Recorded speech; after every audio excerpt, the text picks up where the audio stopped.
KBC में करोड़पति पति। सूरज के जीवन का एक ही फंडा था कि मेहनत तो गधा भी करता है, घर बैठे जो कमाए समझदार वही होता है। इसीलिए उसने कभी नौकरी ही नहीं ढूंढी। इस बात से हालांकि उसकी पत्नी शिखा बिल्कुल भी अग्री नहीं करती थी, पर फिर भी सूरज को समझाना बेकार था। टीवी में कैसे बनोगे करोड़पति का एड देखकर उसे लगा कि बस अब तो घर बैठे ही वो करोड़पति बन सकता है, और उसके पीछे उसने अपने सारे सोर्सेस एक्टिव कर दिए। 2 हफ्ते में उसके कलीग के साले के पड़ोसी के बेटे का सोर्स निकलता है जो कि उसे शो में पहुंचा सकता है, और सूरज उससे मिलने चला जाता है। अच्छा, तो हमें मुकेश जी बता रहे थे कि आप हमें शो में पहुंचा सकते हैं।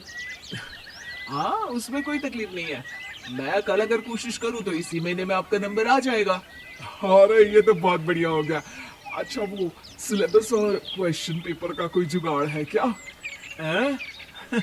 उसका तो कोई जुगाड़ नहीं है। तो वो वाकई में कुछ भी पूछ सकते हैं? हाँ, वो तो बच्चन जी पर है, जो पढ़ते हैं वो पूछ लेते हैं। पहली कोशिश फेल होने पर अब सूरज के सामने एक बहुत बड़ा सवाल था कि आखिर जवाब कहां से लाए। तब शिखा ने एक सजेशन दिया, क्यों ना सूरज अपने चचेरे भाई सुमित से मदद मांगे, जो कि यूपीएससी की तैयारी कर रहा था। हालांकि इतनी मेहनत करना सूरज को समझ में नहीं आता था, पर कोई और रास्ता ना मिलने पर वो आखिर सुमित से बात करता है। अरे सुमित, हमारा कैसे बनोगे करोड़पति के लिए सिलेक्शन होने वाला है। तुम हमें थोड़े चिट बनाने में मदद करोगे क्या? अरे भैया, चिट बनाए तो सालों हो गए, उसमें हमारा एक्सपर्टीज नहीं है, बल्कि आप बोलो तो हम आपकी पढ़ने में जरूर मदद कर सकते हैं। हट, कैसी अनाप शराब बातें कर रहा है तू। सूरज ने सुमित को मना तो कर दिया था, पर तैयारी करने के सिवाय कोई चारा उसे दिख भी नहीं रहा था। खासकर जब 12 के पेपर लीक करने के एक्सपर्ट शुक्ला जो भी हाथ जोड़ लेते हैं। आखिर सूरज को सुमित के पास जाना ही पड़ा, और उसने सुमित और शिखा से वादा किया कि वो बहुत मेहनत करेगा। 1 महीने की तैयारी के बाद फाइनल हुआ कि शो से 1 हफ्ते पहले एक ट्रायल खेला जाएगा, जहां पर सारे रिश्तेदार ऑडियंस की जगह पर होंगे और शिखा सवाल पूछेगी। दूर दराज से भी रिश्तेदार आकर हाजिर हो गए देखने कि आखिर कैसे बनेगा सुमित करोड़पति। सब कुछ सेट था, और इतने में सूरज आकर अपना स्पीच देता है। ये 1 महीना मेरे लिए आसान नहीं था, पर अपने भाई सुमित और अपनी पत्नी शिखा की मदद से मैं इतनी दूर पहुंच पाया हूँ। मेरे मम्मी पापा के आशीर्वाद ने भी बहुत साथ दिया है मेरा। मैं उम्मीद करता हूँ कि आज के शो में आप लोगों को बहुत मजा आएगा। साक्षी पहला सवाल पूछती है, और पूरे कमरे में सन्नाटा छा जाता है। इंडिया में कितनी स्टेट्स हैं? 3, सॉलिड, लिक्विड और गैस। अरे रुकिए, तो ऑप्शंस तो देने दीजिए। इतने में 5वीं कक्षा का चिंटू बोल उठता है। अरे क्या मामा, आप तो पहले सवाल पर ही आउट हो गए। अरे बेटा, पहला सवाल तो ट्रायल होता है ना। अरे तुम अब देखना। देखने जैसी बात तो थी ही। सूरज को इतना शांत किसी ने नहीं देखा था। कभी कभी तो लगता था मानो सूरज आंख खोलकर ही सो गया हो। मामा जल्दी करो प्लीज, कल सुबह पनवेल भी तो निकलना है। अरे हट, कंसंट्रेट करने दे मुझे। 3 सवाल में 3 लाइफ लाइन खत्म हो चुकी थी, और अब चौथे सवाल पर भी सूरज का मौन नहीं टूटा।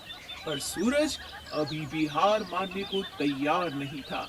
उधर हर कोई सूरज को छोड़ सुमित को देख रहे थे। आखिर सुमित ने ही तो पढ़ाया था सूरज को। गजब बेइज्जती है यार। अरे बेटा, तो बाप का, दादा का, भाई का, सबका नाम बुड़वाएगा। अरे 3 लाइफ लाइन ले ली तो भी तेरा कुछ नहीं होना है। अरे कोई इतनी बात करता है क्या शो पर? अरे बेटा, शो पर तेरे जैसे भी तो नहीं आते ना। सूरज की ये जंग आखिर 1 घंटे बाद 5वें सवाल पर खत्म हो गई, जब उसने इंडिया के नेशनल बर्ड का नाम कहा, कौवा। अरे बेटा, मजा तो बहुत आया, बस थोड़ा टाइम पर खत्म होता तो आनंद भी आ जाता। ताने बारिश के बूंदों की तरह बरस रहे थे और सूरज को भी समझ आ रहा था कि ये करोड़पति बनना शायद उसके बस के बाहर की बात है। पर वो आखिर ये बात मान कैसे लेता? वो सख्त लौंडा जो ठहरा, उसने सोचा कि बेइज्जती तो हो ही चुकी है, पर अगर मैं हार नहीं मानूं तो शायद कुछ हो सकता है। शिखा, तुम देखना, असली शो में आग लगा दूंगा, आग। करोड़पति बनूंगा मैं, हाँ। सब्जियां खत्म हो गई है घर पे, ले आओ। पहले पति बन जाओ, फिर करोड़पति बनना।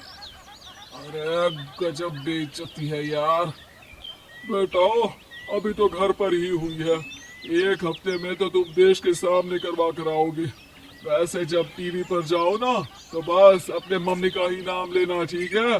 कोई पूछे तो बोलना कि पापा नहीं है मेरे।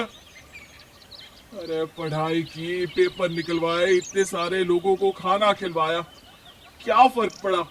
इसीलिए मैं कहता हूँ कि मेहनत तो गधा भी करता है, घर बैठे जो कमाए वही सिकंदर।